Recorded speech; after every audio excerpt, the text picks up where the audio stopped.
જય સ્વામિનારાયણ દર્શક મિત્રો, આજે આપણે ધોલેરા ધામ આવેલા છીએ. ધોલેરા ધામ એટલે વૈરાગ્ય મૂર્તિ નિષ્કુળાન સ્વામીની કર્મભૂમિ.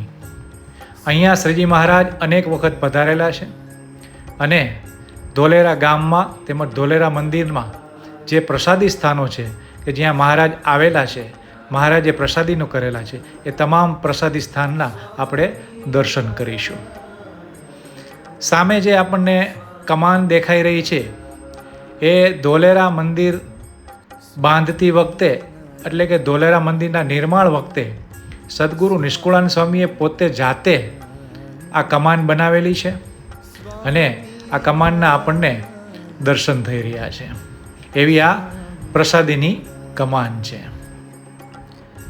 સામે જે કૂવો દેખાય છે ત્યાં મહારાજ અનેક વખત આવેલા છે અને આ કૂવાની અંદર મહારાજે સ્નાન કરેલું છે. આ જે ધર્મકુંડ તળાવ છે એ તળાવમાં પણ મહારાજ જ્યારે પણ ધોલેરા આવતા ત્યારે અનેક વખત આ તળાવની અંદર સ્નાન કરેલું છે. અક્ષર ઓરડીમાં તો સાક્ષાત મહારાજ મંદિરનું બાંધકામ ચાલતું હતું ત્યારે અહીંયા રહેલા હતા. એવી આ પ્રસાદીની અક્ષર ઓરડી છે અને સદગુરુ નિષ્કુળાન સ્વામીને આ મંદિરનું બાંધકામ આટલું બધું સારું થતું જોઈને શ્રીજી મહારાજે સ્વયં એક ચોફાળ મંગાવીને એની ઉપર 18 જોડ ચરણારવિંદની પ્રસાદી સદગુરુ નિષ્કુળાન સ્વામીને આપેલી એવા પ્રસાદીના ચરણારવિંદ છે.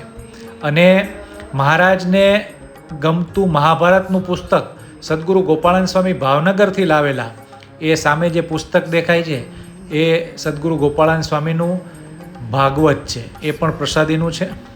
તેમજ આ પ્રસાદીનો પથ્થર છે જેની ઉપર મહારાજ નાયા હતા. હવે જે જગ્યાના આપણે દર્શન કરી રહ્યા છીએ એ સદગુરુ નિષ્કુળાન સ્વામી એ જ્યારે દેહ મૂક્યો અને અક્ષરધામ ગયા ત્યારે તેમની અંતિમ વિધિ એટલે કે અગ્નિ સંસ્કાર આ જગ્યા ઉપર કરવામાં આવેલો. એવી આ પવિત્ર જગ્યા છે કે જે મંદિરની પાછળના ભાગે આવેલી છે, તળાવના કિનારા ઉપર. આ જગ્યા પણ અતિ પવિત્ર અને પ્રસાદીની છે જેના આપણે આ દર્શન કરી રહ્યા છીએ. હવે જે જગ્યાના આપણે દર્શન કરી રહ્યા છીએ એ છે ધોલેરા ગામની અંદર આવેલ ખંડેશ્વર મહાદેવ. ખંડેશ્વર મહાદેવના પૂજારી ઉપર મહારાજ રાજી થઈને મહારાજે પૂજારીને ચાખડી આપેલી. આ જે ચાખડી આપણને દર્શન આપી રહી છે એ શ્રીજી મહારાજે એ પૂજારીને આપેલી અને વંશ પરંપરાગત આ ચાખડી અત્યારે પણ આ મંદિરની અંદર સચવાયેલી છે. ગામની અંદર આ જે પ્રસાદીનો ચોરો છે, શ્રીજી મહારાજ અનેક વખત અહીંયા પધારેલા છે, ભક્તજનોને લાભ આપેલો છે અને આ ચોરાની બરાબર સામે પૂંજાબા બાપુની ડેલી આવેલી છે. એ પણ પ્રસાદીની છે જેના હવે આપણે આના પછી દર્શન કરીશું.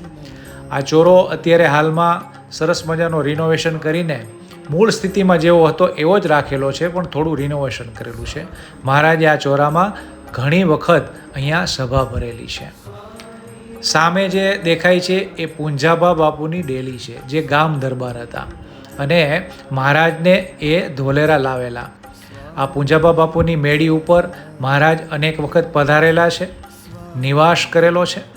તેમજ અજુબાએ આ જ મેળી ઉપર મહારાજને ભૂખ લાગી હતી ત્યારે માખણના ભજીયા જમાડેલા. એવી આ પ્રસાદીની પૂંજાબા બાપુની મેળી છે. એના પણ અત્યારે આપણે દર્શન કરી રહ્યા છીએ. મેળીની બરાબર બારીમાંથી સામે જ પ્રસાદીનો ચોરો જે છે એના પણ દર્શન થઈ રહ્યા છે. આ બધી જ વસ્તુઓ પ્રસાદીની જે સ્થળો છે એ બધા ધોલેરા ગામની અંદર આવેલા છે. મહારાજના ચરણારવિંદ પણ આ પૂંજાબા બાપુની ડેલીમાં સ્થાપિત કરેલા છે. એના પણ આપણે દર્શન કરી રહ્યા છીએ અને અનેક પ્રસાદીની વસ્તુઓ આ ડેલીની અંદર આવેલી છે.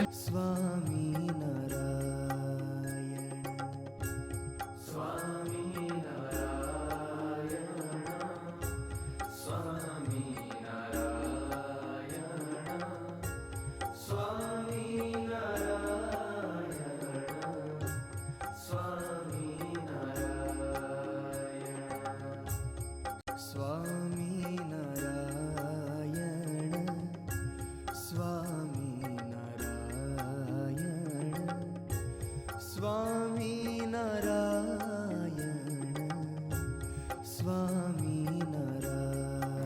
જય સ્વામિનારાયણ દર્શક મિત્રો, આ વિડીયોની અંદર આપણે ધોલેરા મંદિર તેમજ ધોલેરા ગામની અંદર આવેલ પ્રસાદી સ્થાનના દર્શન કર્યા. મિત્રો, આ વિડીયો આપને ગમ્યો હોય તો વિડીયોને લાઈક કરશો, હરિભક્તોની અંદર શેર કરશો અને અમારી ચેનલ ઉપર આપ નવા હો તો અમારી ચેનલને સબસ્ક્રાઈબ કરવા વિનંતી. વધુ મળશું કોઈ એવા પ્રસાદી સ્થાન ઉપર.